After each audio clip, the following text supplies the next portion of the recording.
കലക്ട്രേറ്റിലും RDOയ്ക്കും അതുപോലെ ഉത്തരവാദിത്തപ്പെട്ട എല്ലാ ആളുകൾക്കും ഇതിൻ്റെ പരാതി എഴുതി കൊടുത്തിട്ടുണ്ട്.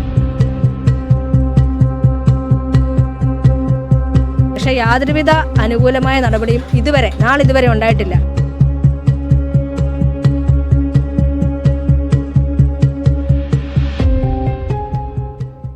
കോട്ടയം ഇല്ലിക്കൽ വേളൂർ പുളിക്കുമറ്റത്ത് വീടിന് മുകളിലേക്ക് മരം കടപുഴകി വീണ അപകടം ഇന്നലെ അർദ്ധരാത്രിയോടുകൂടിയാണ് ഈ ഒരു സംഭവം ഉണ്ടാകുന്നത്. മുൻപ് അല്ലെങ്കിൽ മുൻകാലങ്ങളിലും സമാനമായ രീതിയിൽ തന്നെ ഈ ഒരു മരങ്ങൾ അപകട ഭീഷണിയിൽ നിൽക്കുന്നു എന്ന് പറഞ്ഞ് നഗരസഭയ്ക്കും മറ്റു ഉദ്യോഗസ്ഥർക്കും നാട്ടുകാർ ചേർന്ന് പരാതി നൽകിയതാണ്. എന്നിട്ടും യാതൊരു നടപടിയും നഗരസഭയുടെയോ മറ്റു ഉദ്യോഗസ്ഥരുടെ ഭാഗത്തു നിന്ന് ഉണ്ടായിട്ടില്ല എന്നൊരു ആരോപണമാണ് ഇപ്പോൾ നാട്ടുകാർ ഉന്നയിക്കുന്നത്. എന്തായാലും ഈ ഒരു വീടിനോട് ചേർന്ന് നിരവധി വീടുകൾ നിൽക്കുന്ന ഒരു പ്രദേശം കൂടിയാണ്.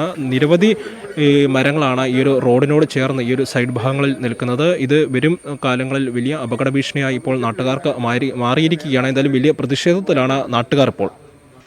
ഇപ്പം കഴിഞ്ഞ 2 വർഷക്കാലമായിട്ട് ബിജു പുന്നച്ചിറ എന്ന് പറയുന്ന പ്രോപ്പർട്ടിയിൽ നിൽക്കുന്ന മരങ്ങൾ ജനങ്ങൾക്ക് ഭീഷണിയായിട്ട് നിലനിൽക്കുക. പല പ്രാവശ്യം ഇവിടെ ഓരോ വ്യക്തിപരമായും അല്ലാതെ നാട്ടുകാർ ഒന്നിച്ചും പിന്നെ ദുരന്ത നിവാരണത്തിന് നമ്മൾ പരാതി കൊടുത്ത കളക്ടർക്ക് നേരിട്ട് നമ്മൾ പരാതി കൊടുത്തിട്ടുള്ള ഇതിനൊരു നടപടി വേണം എന്നുള്ളത്. പക്ഷേ യാതൊരുവിധ അനുകൂലമായ നടപടിയും നാളിതുവരെ ഉണ്ടായിട്ടില്ല. ഈ മരം കഴിഞ്ഞ ദിവസം ഒരു 3 ദിവസം മുമ്പ് മുനിസിപ്പൽ ഓഫീസർമാർ വന്ന് കണ്ട് അത് വീഴുമെന്ന് അവരെ ബോധിപ്പിച്ചതുമാണ്. എന്നിട്ട് പോലും അതിന് നടപടി ഉണ്ടായിട്ടില്ല. ജനങ്ങളുടെ ജീവൻ ഇത്രയും വിലയെ നമ്മൾ കൽപ്പിക്കുന്നുള്ളൂ എന്നാണ് നമ്മുടെ ഈ നാട്ടുകാരുടെ എൻ്റെയും ചോദ്യം. കാരണം വെച്ചാൽ ഇത്രയും മരങ്ങളുണ്ട്. സ്കൂൾ കുട്ടികൾ പോകുന്നു, പ്രായം ചെന്നവർ പോകുന്നു, അല്ലാതെ എല്ലാവരും പോകുന്ന വഴികളാണ്. ആ വഴിയിൽ ഒരു മരം വീണ് കഴിഞ്ഞാൽ ഉണ്ടാകുന്ന അപകടങ്ങൾ എത്രത്തോളമായിരിക്കും. അത് ചെറിയ മരങ്ങളൊന്നും തന്നെയല്ല, വലിയ കൂറ്റ മരങ്ങൾ ഇവിടെ എല്ലാം നിൽക്കുന്നത്. 32 മരങ്ങളാണ് ഈ വഴിയിലേക്ക് ഭീഷണി ഉയർത്തി നിൽക്കുന്നത്. ഇതിന് വേണ്ട നടപടി സ്വീകരിക്കണം. നഗരസഭയിൽ ഫയൽ വന്നിട്ടുണ്ട്. ചെയർമാൻ വേണ്ട നടപടി സ്വീകരിക്കാമെന്ന് പറഞ്ഞിട്ടുള്ളതാണ്. ഇപ്പോൾ രാവിലെ വന്ന് അദ്ദേഹം പറഞ്ഞിട്ട് പോയിട്ടുണ്ടെന്നാണ് ഇവിടെ പറഞ്ഞിരിക്കുന്നത്. കാരണം വേണ്ട നടപടി സ്വീകരിക്കാമെന്നുള്ളത് 3 ദിവസത്തിനുള്ളിൽ നടപടി സ്വീകരിക്കാമെന്നാണ് പറഞ്ഞിരിക്കുന്നത്. നഗരസഭ ഫയലുള്ളതാണ്, ദുരന്ത നിവാരണത്തിലും ഫയലുള്ളതാണ്. ഇപ്പോൾ വില്ലേജ് ഓഫീസർ വന്ന് കണ്ട് അവരും വന്നിട്ട് പോയിട്ടുണ്ട്. ഇപ്പോൾ ഈ മരം വീണ് ആ വീടിൻ്റെ മേളിൽ നിൽക്കുന്നതുകൊണ്ട് അപകടം ഉണ്ടാകാത്തത് കൊണ്ടാണ്.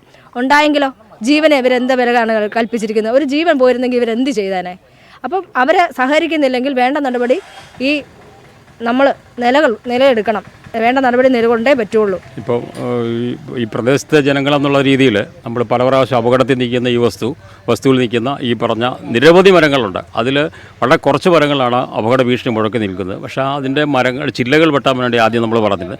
ചില്ലകൾ വെട്ടാനോ മരങ്ങൾ വെട്ടാനോ അത് ഏറല്ല. ഇപ്പോൾ ഏറ്റവും വലിയൊരു ഒരു ക്യാൻസർ പേഷ്യൻ്റ് ആയിട്ടുള്ള ഒരാളുടെ വസതിയിലേക്കാണ് ഇത് വീണിരിക്കുന്നത്. തൊട്ടടുത്ത് ചെറിയ വീടുകളുണ്ടായിരുന്നു. അവിടെ വീടിന് ഇതിൽ കൂടുതൽ അപകടം ഉണ്ടായാൽ തീർച്ചയായിട്ടും ഇത് ജനങ്ങൾ ഇതിനെ പ്രതിരോധിക്കും. കാരണം ഇനി ഈ അധികാരികളുടെ ഭാഗത്ത് നിന്ന് എന്തെങ്കിലും ഈ പറഞ്ഞ നിയമം വെട്ടിത്തന്നില്ല എങ്കിൽ പബ്ലിക് എല്ലാവരും കൂടിക്കൊണ്ട് ഞങ്ങൾ വലിയൊരു സമരത്തിലേക്ക് പോകാനാണ് നിൽക്കുന്നത്.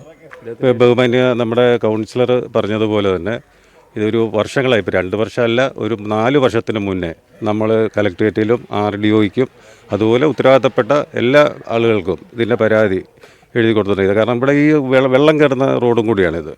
മുട്ടറ്റം വെള്ളവും കയറും. അതിനിടയ്ക്ക് ഇതുപോലെയുള്ള ഇതിലുണ്ടാകുന്ന ഒരു കായുണ്ട്.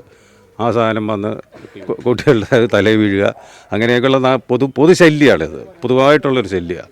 അപ്പോൾ അതിന് ഞങ്ങൾ ഒരുപാട് നിരന്തരമായിട്ട് ഗവൺമെൻറ് ഓഫീസുകളിൽ കയറി ഇറങ്ങിയിട്ടൊന്നും യാതൊരു വിധ പരിഹാരവും ഇതുവരെ ഉണ്ടായിട്ടില്ല.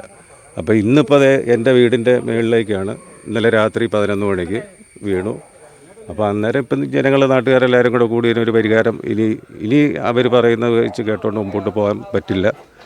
ഒരു തീരുമാനം എടുത്തേ പറ്റുള്ളൂ എന്നുള്ള ഒരു ഉറച്ച തീരുമാനം. ഇതിനകത്ത് രാഷ്ട്രീയമൊന്നുമില്ല. എല്ലാ രാഷ്ട്രീയ പ്രവർത്തകരും ഉണ്ട്, എല്ലാവരും ഉണ്ട്, പൊതുജനങ്ങളാണ്. അപ്പം അങ്ങനെ ഒരു തീരുമാനം എടുത്തിരിക്കുകയാണ്. പിന്നെ വീടിന് കുറച്ച് നഷ്ടങ്ങൾ ഉണ്ടായിട്ടുണ്ട്. അപ്പോൾ അതെങ്ങനെയാണ് എന്നുള്ളത് അവരുമായിട്ട് സംസാരിച്ച് അതിൻ്റെ വേണ്ട കാര്യങ്ങൾ തീരുമാനമെടുക്കും.